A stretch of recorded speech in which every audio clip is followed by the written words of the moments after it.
All of us have stories to tell. We seek the truth, but oftentimes, we're becoming more confused. We want answers. Stories of the unknown, the dark, and the weird.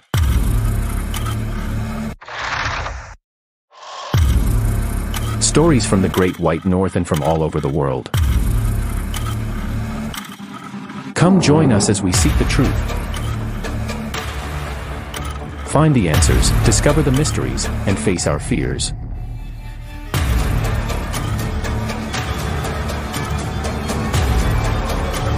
This is The Stories Canada Podcast. Listen now for free. Episodes now available to Spotify, Apple Podcasts, Stitcher, Google Podcasts, and wherever you listen to your podcast. Hello?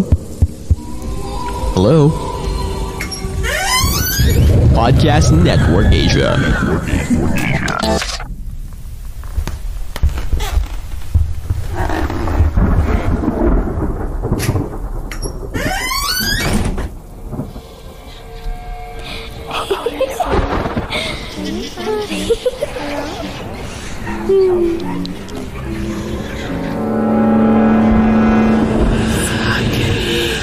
Stories Philippines Podcast. Excited na excited si Mary sa kanilang pagpunta sa makasaysayang Corregidor Island sa lalawigan ng Bataan. Malapit lamang ito sa Maynila, kaya naman kayang-kayang weekend getaway kasama ng mga kaopisina. Matagal na nilang pinaplano ang nasabing outing at sa wakas ay matutuloy din at magkakaroon na ng kulay ang drawing nilang mga magkakaibigan. Mahilig din sa history itong si Mary, kaya naman labis-labis ang kanyang paghahanda at excitement sa kanilang lakad. Inihahanda niya ng gabing iyon ang kanyang mga gamit upang wala siyang maiwan sa kanyang mga gadget, kabilang na ang kamera na bagong bili. Siguradong mapaparamihang makukunan kong larawan ito. Excited pa niyang sabi sa sarili. Alas 5 ng umaga sila magkikita-kita ng mga kasama. Ngunit hindi na siya makatulog ng gabing iyon matapos niyang ayusin ang mga gamit. Day trip ang kanilang pakay sa nasabing isla, kaya naman dapat ay maaga pa lang ay makarating na sila roon upang masulit nila ang kanilang lakad. Hindi naman lingid sa kaalaman ni Mary na may mga kwento rin ng kababalaghan sa isla. Ngunit para sa kanya ay gawa lamang ito ng imahinasyon ng mga taong nakarating na roon upang dagdagan ng kulay ang ika nga ay masalimuot na kasaysayan na inabot ng islang iyon. Marami na raw nagpaparamdam ng mga sundalong Hapon, Amerikano at maging mga Pilipino doon. Ngunit tinatawanan lamang ito ni Mary, pero hindi niya maipagkakaila na nakadadagdag ito sa excitement na kanyang nadarama ng mga oras na iyon. Umabot ng hating gabi, ngunit hindi pa rin nakakatulog si Mary. Ang dami niyang naiisip na gagawin sa mga oras na makatungtong sila sa lugar na iyon. 5 silang magkakaibigan na puro babae ang pupunta at lahat sila ay magkakatrabaho. Long weekend kasi, kaya naman talagang susulitin nila ang trip na iyon. Sa kanyang pagde-daydream ay biglang umangin ng malakas, dahilan upang magulat siya. Nasa 2nd palapag ang kanyang kwarto at pumasok ang malamig na hangin. Kaya naman isinara niya ang bintana doon na nasa tapat ng isang malaking puno ng mangga. Ang dilim sa labas, nasabi niya sa sarili. Ngunit walang takot man lang na naramdaman siya kahit patila parang halimaw na may mga matatalas na kuko ang punong iyon na parang anumang oras ay hahablutin siya sa kanyang kwarto. Napailing si Mary sa kanyang iniisip at nahiga na muli sa kanyang kama at tuluyan ng isinara ang lampshade sa gilid ng kanyang higaan. Kailangan na niyang matulog at magkaroon ng lakas para sa kanilang lakad kinabukasan. Lumipas ang ilang oras at tumunog na ang alarm ni Mary. Alas 4 na ng umaga. Kailangan na niyang mag-asikaso upang makarating siya nang nasa oras sa kanilang tagpuang magkakaibigan. Nagkita-kita na nga silang magkakaibigan sa kanilang tagpuan sa Pasay at walang mapaglagyan ng kanilang mga tuwa dahil finally, kahit papaano, sa kabila ng stress sa trabaho, ay makakapag-unwind din sila nang hindi masyadong lumalayo sa Maynila. Makalipas ang ilang oras ay nakarating na rin sila sa isla ng Corregidor. Nasa ferry pa lamang ay kuha ng litrato itong si Mary, lalo na nang makatungtong na sila sa isla. Selfie dito at groovy doon. Pati ang DSLR camera na nakasukbit sa kanyang leeg ay maya't maya niyang ginagamit at sinisigurado niyang mayroon siyang mga ekstrang baterya at memory card kung sakaling kulangin sa kanilang trip na iyon.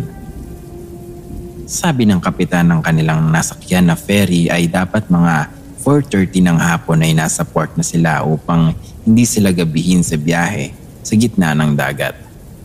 Sumang-ayon naman ang lahat. Sa kanilang paglibot sa isla, samot-sari ang kanilang nakitang makasaysayang mga lugar. Maraming machine guns na ginagamit pa noong ikalawang digmaang pandaigdig. Meron ding mga gamit pa noong unang digmaang pandaigdig at higit sa lahat ay mangha sila sa mga istrukturang dating matatayog na sinira ng mga pag-atake ng mga Hapon at Amerikano sa isla. Hindi maiwasan na matakot ni Jenny, isa sa kasama ni Mary. Kaya naman lagi lamang itong nasa likuran nila habang si Mary naman ay tila tour guide na nasa kanilang unahan, naturo dito at turo doon. Tinakot pa nga niya ang mga kasama ng minsang makarating sa may Malinta Tunnel. Bawal pumasok sa tunnel ng mga oras na iyon dahil ito ay nire-renovate. Ngunit walang nakitang tao ang grupo nila Mary kaya nagpumilit itong pumasok dito. Sige na, wala namang makakita sa atin. Promise, kukuha lang talaga ako ng mga pictures para makumpleto ang travel photos ko. Pagkatapos nun, lalabas din tayo. Pakiusap ni Mary sa mga kasamahan. Wala namang nagawa ang mga ito kundi pumayag na lang kahit natatakot dahil sa bungad pa lamang ng tunnel ay kitang-kita na madilim sa loob nito at tila pinamamahayan nga ng mga ligaw na kaluluwa. Agad namang pumasok ang grupo, ngunit sinabi ni Mary na dapat huwag silang mag-iingay dahil maeko sa loob at baka makita sila ng gwardiya na naka-duty at lumilibot sa lugar. Magkakakapit ang mga magkakaibigan. Tanging ang liwanag lamang ng lente ng flashlight at camera ni Mary ang kanilang tanglaw. Kung bakit hindi nila naisip na magdala ng flashlight in case ng emergency, lalo pa at tatawid sila ng dagat. Marahil ay nawala na rin sa isip nilang lahat dahil sa excitement. Ngunit iba talaga itong si Mary dahil handang-handa nga sa kanilang adventure. Tahimik na nagpatuloy sa paglalakad ang grupo habang si Mary ay picture dito at picture doon ang ginagawa.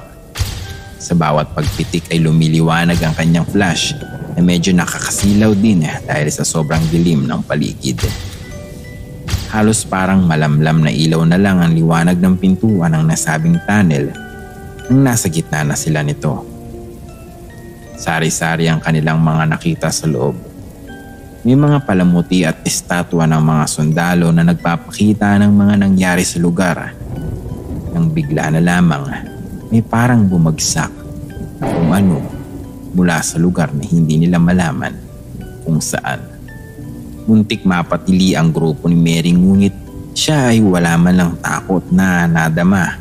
Pagkus ay mas naging excited pa ito at tinakot pa lalo ang grupo. Mary, huwag kang ganyan. Tara na, baka mahuli na tayo sa ginagawa natin. Bawal to. Malakas na loob na sabi na ni Esther. Sige na nga, babalik na tayo. Pero dito na tayo dumaan sa kabilang dulo. Sagot ni Mary. Lingid sa kanilang kaalaman ay ang kanilang madadatnan sa labasan na iyon sa kabilang dulo ay nagtataasang mga damo lamang. Nang makarating nga sila ay, hala! Napabulalas na lang si Mary dahil sa nakita. Puro nagtataasang damo ang tumambad sa kanila. So guys, no choice. Babalik tayo para doon rin tayo lumabas sa pinasukan natin kanina.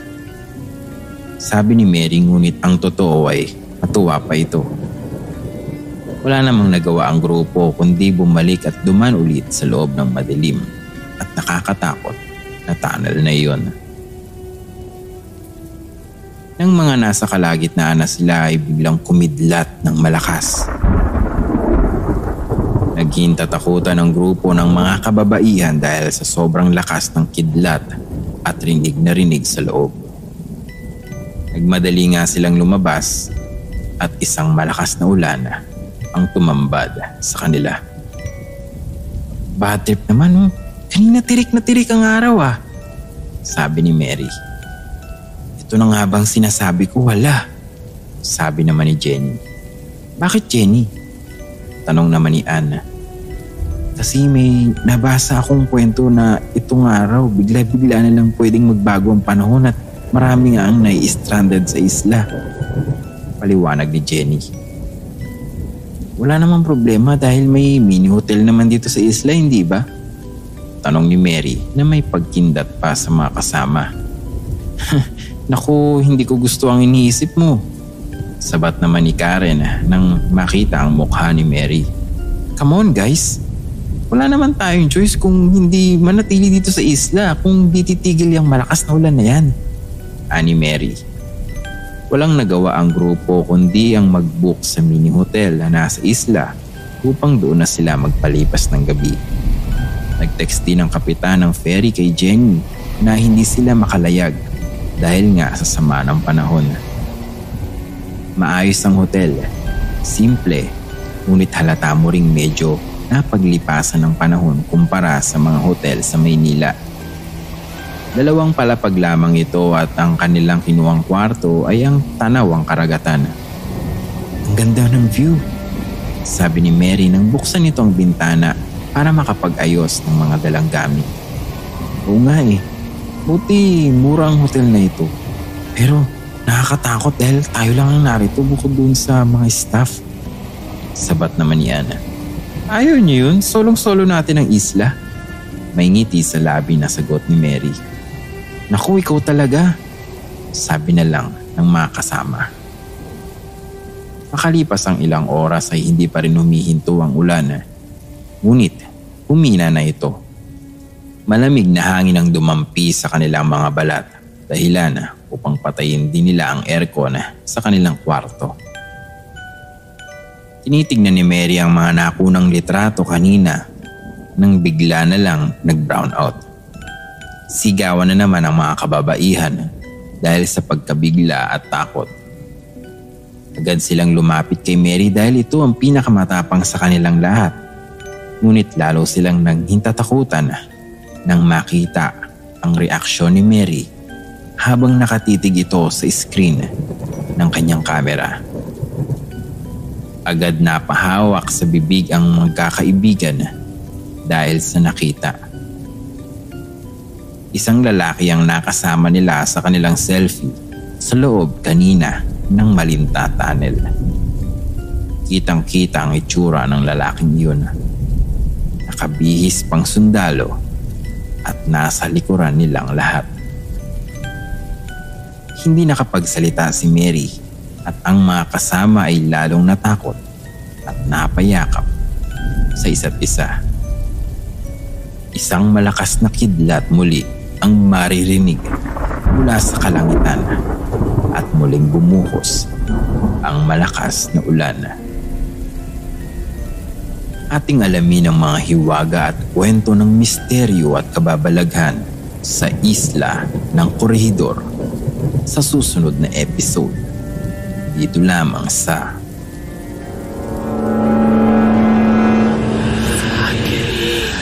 Stories Philippines Podcast.